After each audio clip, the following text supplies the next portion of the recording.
Thank you, Mr. Chairman, members of the committee. Thank you for being understanding. I had another committee I had to go check in, and I know it kind of messed up your schedule. I apologize for that.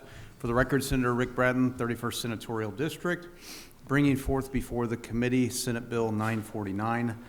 This is judicial malfeasance, and it's adding a criminal penalty for basically recklessness when it comes to judges that are letting habitual repeat offenders out of jail, out of bond, knowing that they are a true threat to the population.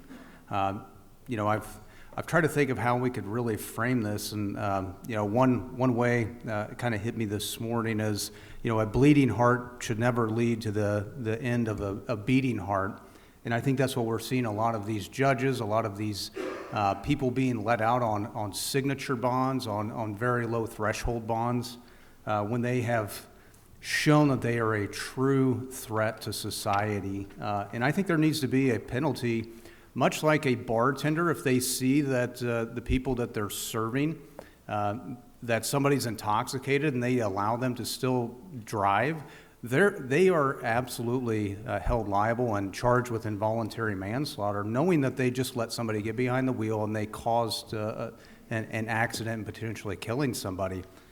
I think that one of the biggest cases that we've seen made national headlines was the unfortunate death of the young Ukrainian woman, stabbed in the neck, bled out in just minutes while people stood idly by and watched her die. But that gentleman who committed that crime had 14 prior convictions of all these heinous crimes and should have never been out on that street, never been allowed out due to the criminal history. And I put together a list, and I'll have it printed, and I'll actually have it sent out. It's a massive laundry list. We had Trooper Damon Allen. We had the Waukesha Christmas parade attack. That one, the guy was let out on a $1,000 bail and had an extensive criminal history, and he ended up killing 6 people and injuring dozens with his car. And again, I could go on and on. People let out on signature bonds, $250 bonds, on actual violent offenses. There has to be some metric there, especially when we're seeing that there is no consequence if you're allowing these people out onto the street to harm individuals.